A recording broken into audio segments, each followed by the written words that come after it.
Baik, terima kasih rekan-rekan. Apresiasi yang luar biasa. Interaksi kita cukup baik, cukup kencang ya. Jadi saya senang deh modelnya begini, lebih banyak model diskusinya. Yang pertama dari Kak Teresia, Indonesia 1, sinergi dengan Bawaslu Karo, Latkap, terima kasih Kak. Kemudian money politik, apa peran media.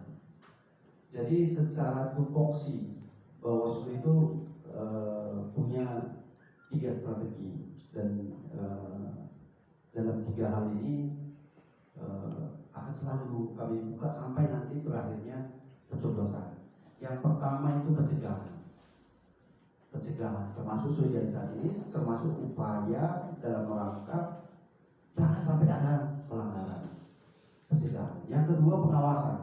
Nah, pasukan ini semua dikerahkan, kalau ada tahapan vital itu dikerahkan pengawasan melekat namanya, lengket dia pengawasannya, memastikan sesuai aturan, memastikan tidak ada pelanggaran. Yang ketiga dia penanganan pelanggaran ini secara akhir. Dan kami berharap nggak sampai ke sini, nggak sampai di penanganan pelanggaran, semua bisa berjalan sesuai aturan. Nah, secara sederhana, bahasa yang paling sederhana, Bawaslu itu sebenarnya fungsinya hanya sebagai jaminan. Kalau di Undang-Undang 10 tahun 2016 ini ya, kalau saya memahaminya, kalau dikunci dia ke dalam satu bahasa, jaminan, menjamin proses itu sesuai dengan aturan. Kalau nanti tidak sesuai aturan, baru dia masuk ke penanganan pelanggarannya. Peran media,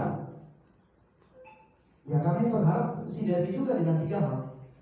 Nah, ini sebelum masuk kampanye, kita jor-joran kemarin bikin berita pasal-pasal ancaman, pasal-pasal tata cara, pasal-pasal metode, pasal-pasal hak dan kewajiban, pasal-pasal kewenangan. Ini jor-joran, hampir setiap hari kita jor-joran, bukan hanya di media sosial, tetapi di 130 media mitra kami di Bawaslu Sumut tadi, dan kami berharap di kabupaten kota di grup itu, kami semaksimal mungkin menyampaikan seluruh aturan ini. Kami semaksimal mungkin mengajak semua orang dengan FGD, dengan Bawaslu Ngampus, dan banyak metode-metode lain yang kami lakukan, yang pada intinya tujuannya mencegah jangan sampai terjadi pelanggaran. Nah, ini utamanya sebenarnya, mengedepankan pencegahan. Nah, kalau money politik, apa peran media? Laporkan nggak? Kakak punya bukti, sampaikan ke Bawaslu. Kalau dia ingin kita tidak lanjuti, jika ingin tidak lanjuti di Bawaslu, sampaikan kepada Bawaslu dalam bentuk laporan.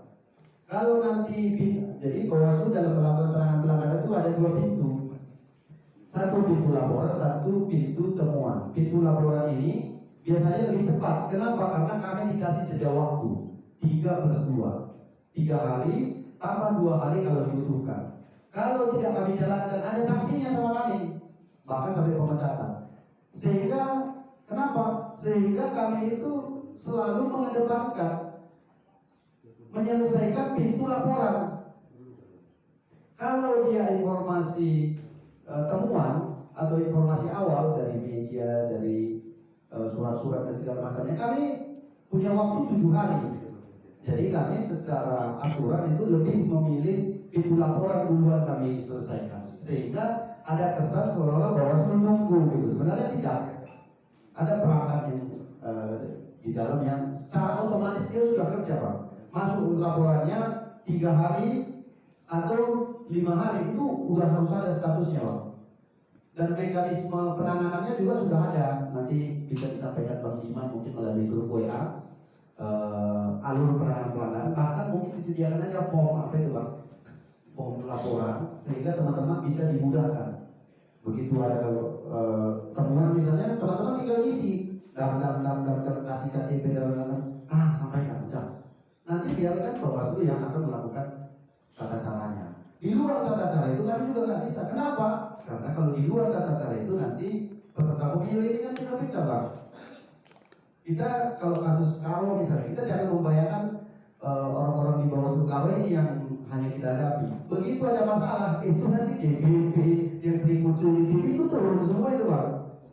Saya kasih contoh kasus waktu saya menghadapi batu bara yang diduga melibatkan Forkopimda, ada bupatinya. Saya itu langsung dari studio Metro TV wawancaranya, langsung Bawaslu RI wawancaranya, langsung Pak Saud Situmorang, mantan anggota KPK, langsung dari Mabes Polri Pak.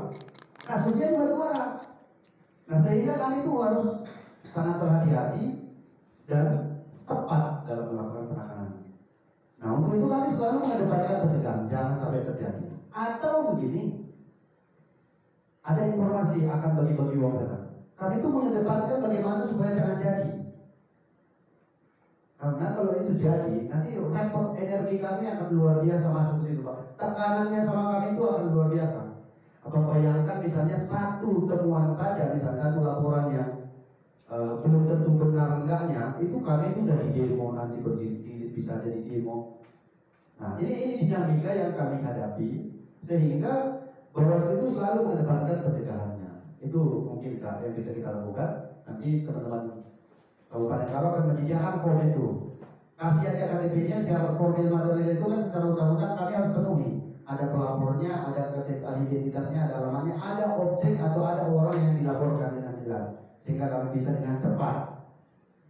Nah kemudian Bang John Ginting dari Top Kota, kepala daerah indikasi condong ke salah satu bagaimana posisi Bawaslu. Nah lagi-lagi kami mau menyampaikan bahwa Bawaslu itu fungsinya 3 hal itu. Nah kemarin itu ada insiden itu saya juga lihat itu. Tampilan awal itu aja saya udah, waduh. Ada indikasi, ada potensi. Ini ada berpotensi pelanggaran. Tetapi pada proses penanganannya nanti teman-teman Bawaslu yang akan memprosesnya Pak. Ada indikasi, ada alat ukur yang akan digunakan oleh Bawaslu. Apakah dia kena ke kewenangannya atau apakah dia kena ke kampanyenya? Ini kan beda-beda Pak. Kalau dia kena ke status pejabatnya, itu yang berwenang itu ke Mendagri. Kalau dia masuk nanti ke kampanyenya, yang berwenang itu nanti KPU. Kalau dia kena ke unsur sengajanya misalnya menimbulkan kericuhan, menimbulkan ini itu mungkin masuk ke pidananya itu nanti ke Gakumdu atau ke kepolisiannya. Nah ini kan kami harus hati-hati.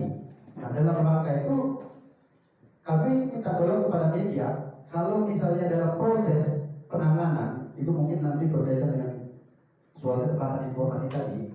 Dalam penanganan kami harus sangat hati-hati karena yang kami hadapi ini seperti yang saya gambarkan tadi. Kalau masih remeh-temeh itu yang muncul itu TSS tingkat kabupaten kota. Begitu nanti mau besar ini yang kami hadapi itu pengacara kondang semua. Ya di TV mungkin teman-teman yang pengacara-pengacara atau tokoh nasional itu ya nampaknya kalem. Tapi kalau udah telepon Pak, itu sama juga kayak kita. Serikan bagi kita. Engkau nak kau gini juga Pak. Jadi kita 1-2 kasus itu memang ada secara psikologi kena juga. Saya pernah juga menghadapi waktu kasus pemukulan 18 jam. Ya secara kasar